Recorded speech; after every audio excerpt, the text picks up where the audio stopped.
company and reshaping an industry around trust, transparency, and efficiency. Visit us at booth 4749C.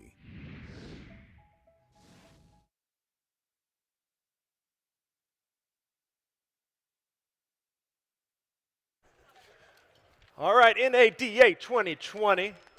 It's a new decade, my friends. Let's not forget it, because, you know, it's all really easy. As soon as we get close to New Year, I don't know if you guys do that, we're like, it's a new year, a new decade. And then before you know it, like 2 weeks is going by, and you're like, you know, wait, what's going on? Let's not forget, guys, we're in the beginning of the 20s. This is the roaring 20s, starting all over again. We actually have a real decade. It's the 20s. We're inside of it right now, and we're really wanting to start this decade right by getting all of our things in order, and that's in our business, with our colleagues, with our personal life, all those sorts of things.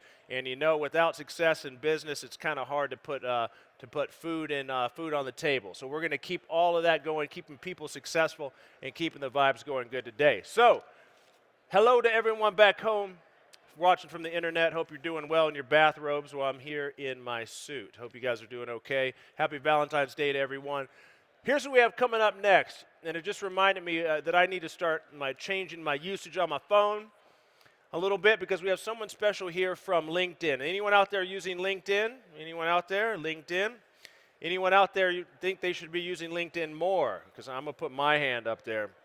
I'm like, I'm not going to throw any other social networks under the bus, but I'm like, why am I on here scrolling all these photos when I could be on LinkedIn actually connecting with my customers, my clients, people that can help me grow in life?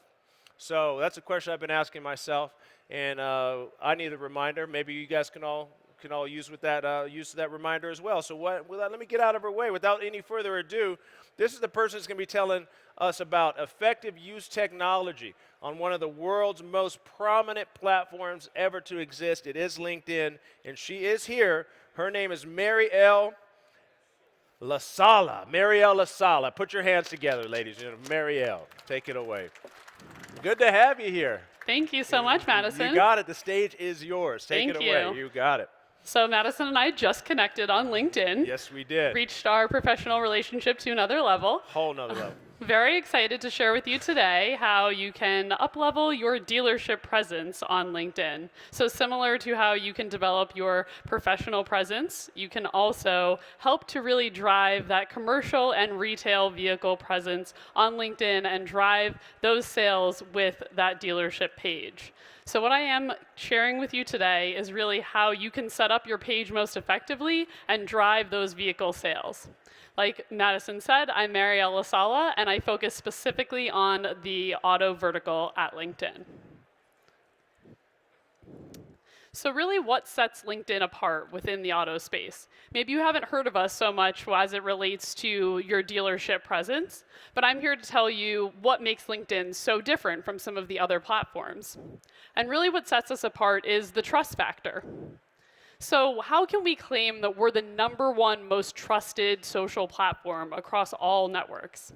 It's really because we were ranked #1 for the past 3 years by the Business Insider Digital Trust Report.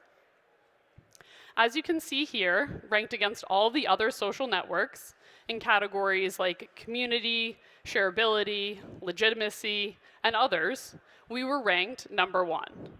So it's exciting to see that the members first policies that we've put in place are really coming into practice here, and that our members and our advertisers are really excited and trusting the LinkedIn network.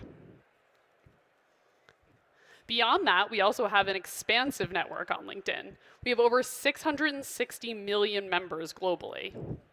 More specific to the US, we have 160 million members globally. And then we also have 30 million mass affluent members.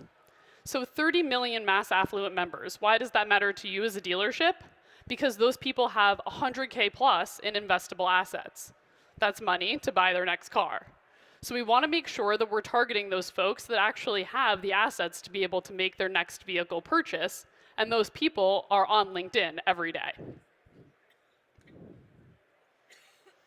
So I shared with you how expansive our network is. We have 660 million members globally.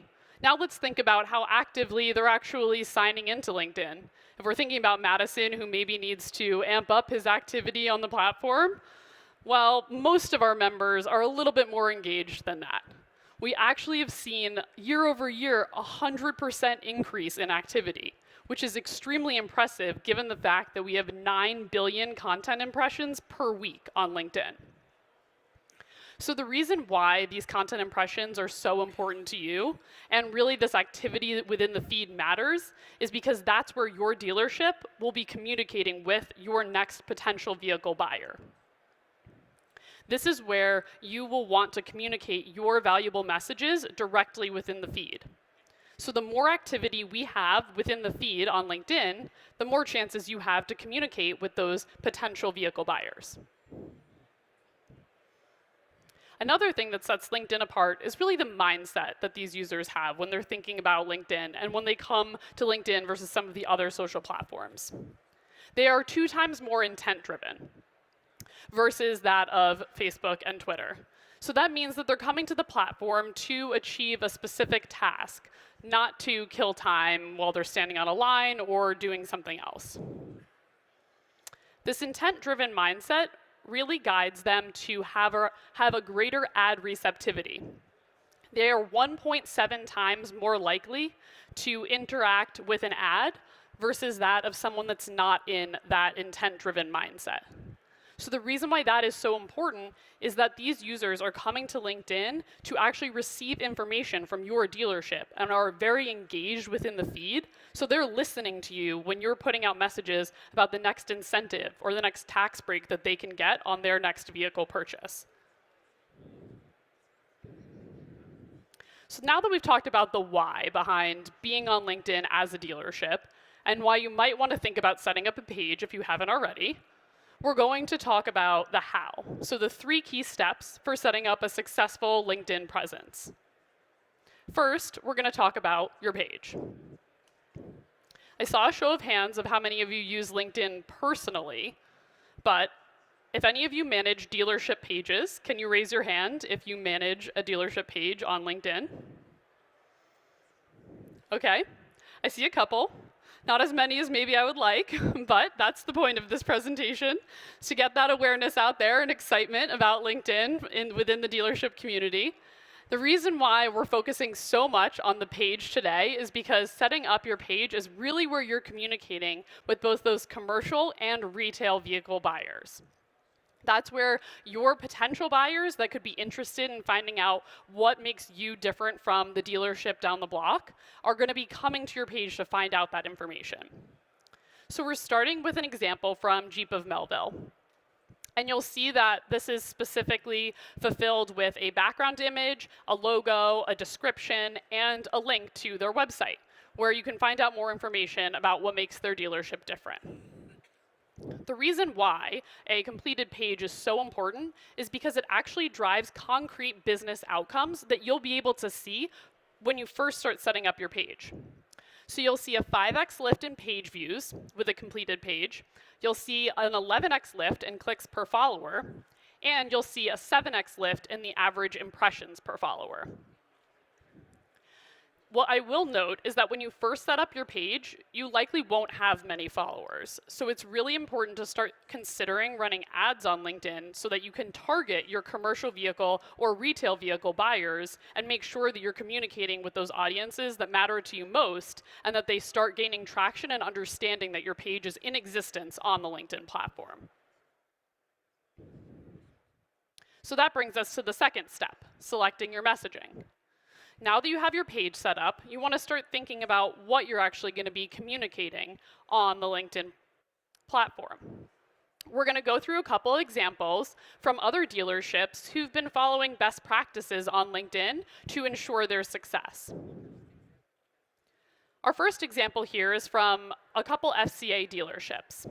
What they're doing really well is focusing on time-sensitive incentives.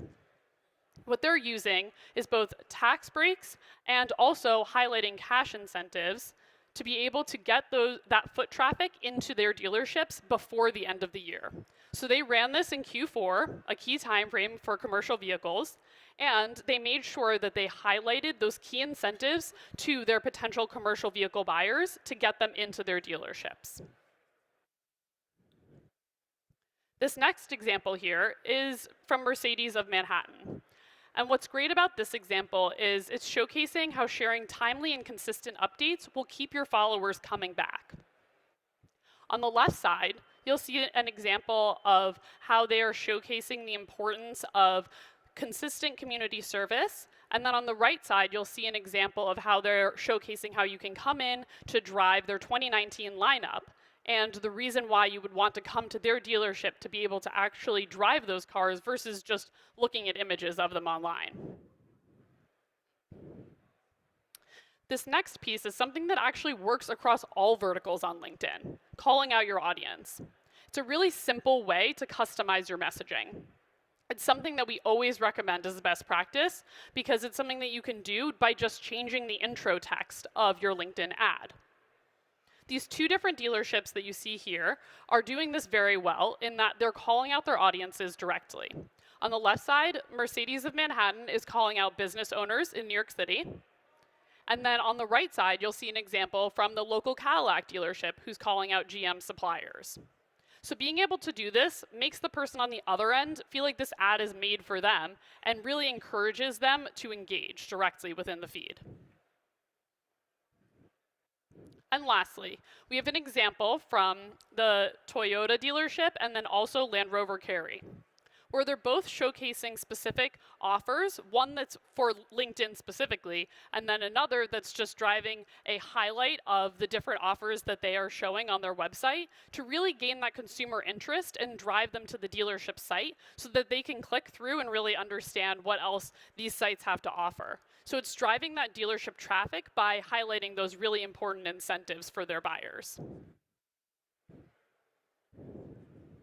So now that we've gone through a couple of important examples, and so you've set up your page and also selected messaging that's important to who your commercial or retail vehicle buyers are, now you'll need to think about actually spreading that message more widely to those potential buyers that we talked about, making sure that you're actually communicating your message at scale, which can be done through LinkedIn ads. So now we're going to talk through how to really set up a successful LinkedIn ad campaign. So a successful LinkedIn ad campaign always starts with thinking about your targeting, which is the bread and butter of LinkedIn and what makes us different from other platforms, in that our first-party data is really a very strong source of a way to be able to reach your potential buyers. So we'll consider Tom. So what we know about Tom is that he is a small business owner, he lives in Chicago, and that he has 2 to 10 employees in his company. How do we know all of these things about Tom? Well, we know these things because we are able to identify these things through our LinkedIn first-party data. Our LinkedIn first-party data is so important because we are then able to use this data to actually scale and understand how we can find other people that are similar to Tom's profile. And that brings us to targeting commercial vehicle buyers at scale on LinkedIn. So these are 2 of our most popular ways to be able to target commercial vehicle buyers on LinkedIn. We have our small business owners and our focused industries, which are specific vocations that would potentially be interested in a commercial vehicle purchase. For our small business owners, we leverage both seniority and company size to be able to identify who those potential buyers are. And then for the focused industries, we're thinking about what types of industries would be interested in that commercial vehicle purchase, whether that be something like construction and landscaping or something more specific to event services. And those are all things that we can identify based off of signals that we're pulling from a user's LinkedIn profile.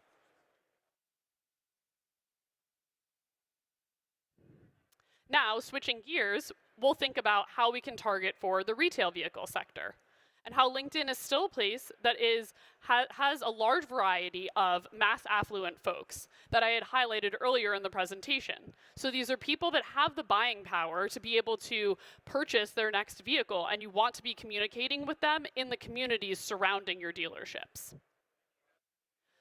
So what we can leverage first is location. And recently, in partnership with Bing Data, pulling from our parent company, Microsoft, we've been able to actually identify 2.1 million different locations on LinkedIn that we're able to now target with. So this allows a certain level of granularity around your dealership that will allow for a high level of accuracy in identifying who those buyers are in and around your dealership area.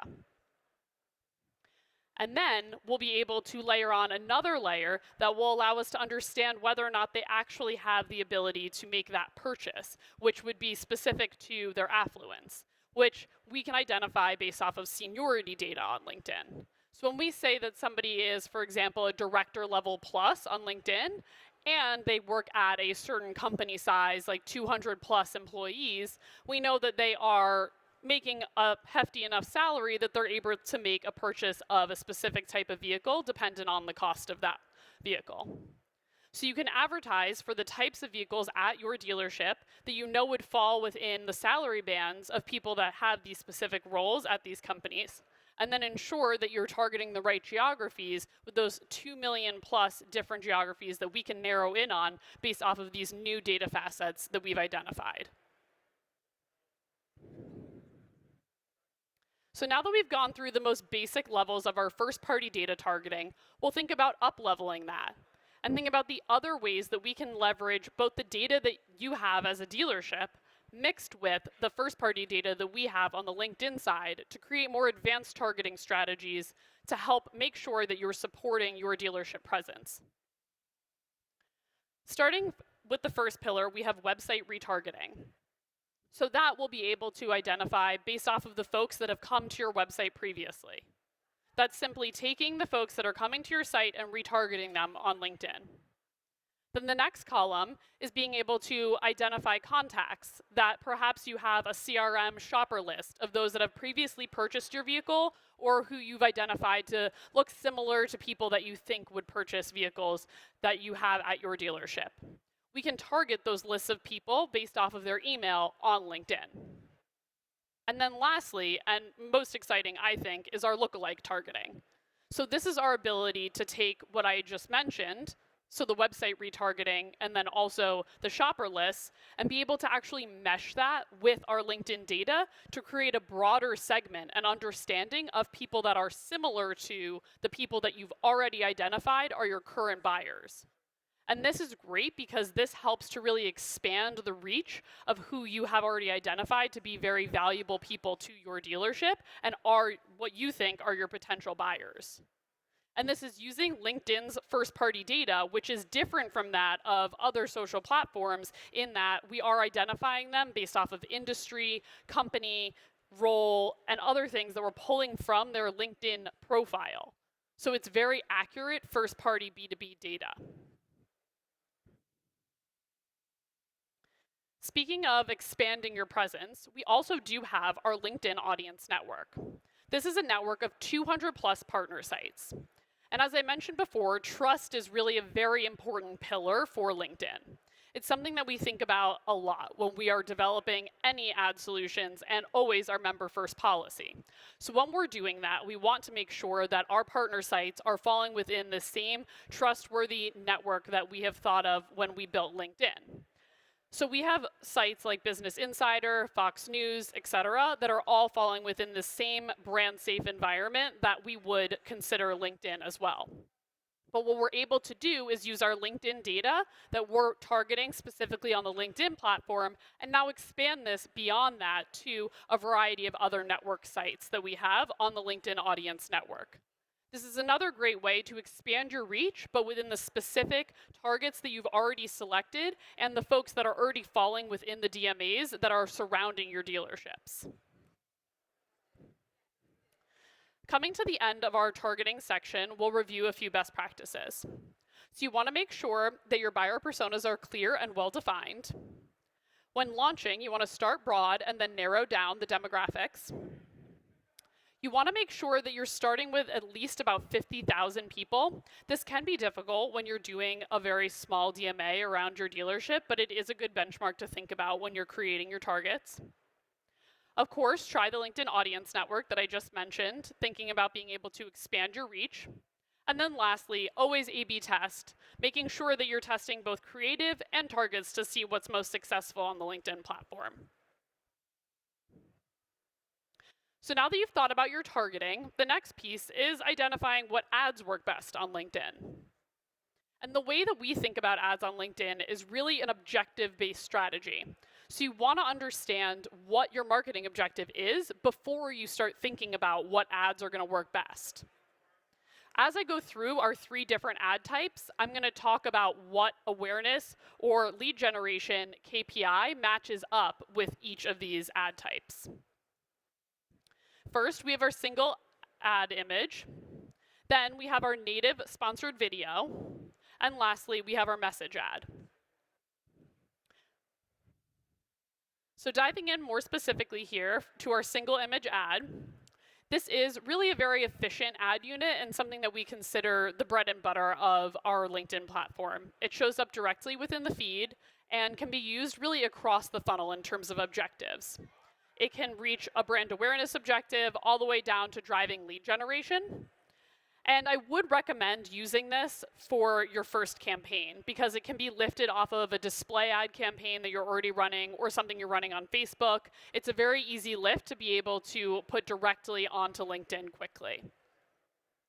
What's also great about it is that you can bid on CPC or CPM, and it runs on both mobile and desktop, so it's reaching that user really wherever they are on the LinkedIn platform.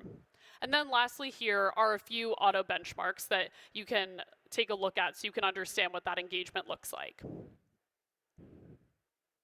Then this next piece here is our native video sponsored format. And what we're able to do with video is really communicate a more complex message on LinkedIn.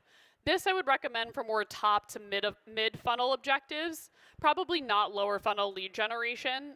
It's something that is helpful when you're trying to communicate a quick message or engage someone more within the feed. And it also works great if you have both static and video in communicating 2 different ad formats at the same time, but hitting the same user multiple times, because then you're creating a varied type of messaging strategy.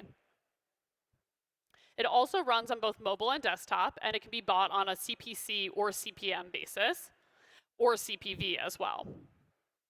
We also do see for videos that are 15 to 30 seconds in length that we actually do sometimes have higher engagement rates than other platforms due to that high intent-driven mindset that I mentioned previously, because our users are so engaged in the platform and used to seeing some longer form content. They do tend to complete videos more than they do on other platforms. Lastly, here we have our message ad. This message ad works great if you have a contact list, like I had mentioned before, that you upload into the platform, and you want to target a specific list of potential buyers. For example, if you have a list of 1,000 plus SMB owners that you know are specifically around your dealership that you want to target for a commercial vehicle promotion, that's something that you could upload into the platform and then target them specifically with this messaging strategy. It goes directly into users' inboxes, and it has a 45-day cap. So that means that you're actually owning that person's inbox for 45 days. They're not receiving any other sponsored messages on LinkedIn for 45 days. It's also helpful to run these message ads in conjunction with sponsored content or sponsored video. This is really more of a mid to lower funnel type tactic, and we would recommend to pair this with a top of funnel tactic to make sure you're really getting that brand awareness as well for your dealership.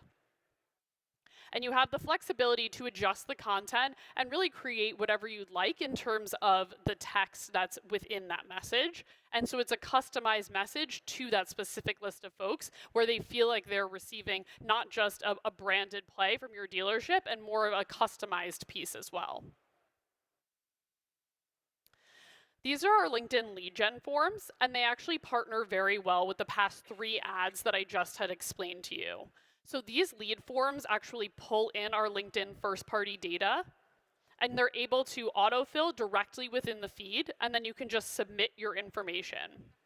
So what's great about these is you can download these leads directly from the platform, and then be able to contact these leads immediately at your dealership. So like I mentioned, this is not a separate standalone product. This is something that would be paired with that of a sponsored content ad unit, the single image ad, or the sponsored video, or the message ad. And then this is something that would be seen as kind of a second step that that user is taking to fill out their information if they're interested in downloading that piece of content. These are the form fills that you can choose from when you're thinking about doing a lead gen form. This is something that we wouldn't recommend doing too many form fills. You can do up to 7, but we would recommend doing more like 4 if possible, so that you don't have too many and you make sure that you only have enough, but not too much to make that user not want to actually sign up. So after this compelling presentation about all of the different ways that you can leverage LinkedIn and really setting up your presence, you are dying to run ads, I know. How can you do it? Well, I'll tell you. First, you can email autodealers@linkedin.com, or you can come find me directly because I will be standing over here. 2, you can set up your dealership presence on your page and make sure that you have a LinkedIn page set up before you do anything else. Then you will select your messaging, like we mentioned, so making sure that you have paid media or organic media. And then lastly, you will select your ad campaign. So understanding what your objective is and then selecting your targeting and ads appropriately. So thank you all for your time and attention. And like I said, I will be standing over here to the left of the stage with one-sheets if you would like to learn a little bit more about advertising on LinkedIn. Marielle Lasala, ladies and gentlemen, from LinkedIn. Put your hands together. Thank you so much. Thank you. That was fantastic. Very nice. Thank you so Thank much. Really appreciate that motivation. I needed that myself. So hopefully you guys learned a little bit out there. If you want to dive a little bit deeper, again, autodealers@linkedin.com. Autodealers@linkedin.com is a place to go to connect with Marielle and so forth. Or actually not just Marielle, but in general with LinkedIn. So you guys know, I mean, there's a lot of folks out there, I'll put my hand up first, that are taking pictures of their protein drink and putting it online and their cat. Meanwhile, all their leads and everything could be in their news feed. Your clients could be in your news feed, but instead you're looking at, dogs playing the piano. I'm guilty of that myself, so I'm just happy to have that motivation that Marielle brought to us here today. All right, guys, so here's the deal. We're about 2 minutes away, maybe a little more than that, somewhere between 3 to 5 minutes away from our next presentation. We'll have that going on up here. This one's going to be pretty cool, as a matter of fact. Our very own Eric Hunsaker's here. And it's cool. I can't believe I'm actually introducing him on stage. He's pretty cool. This is a great guy. He's going to be here with Trevor Guile from Motorcars Honda. All about that money, all about that revenue streams, folks. That's coming up in a couple minutes. Hang with us, and we'll be right back. See you guys soon.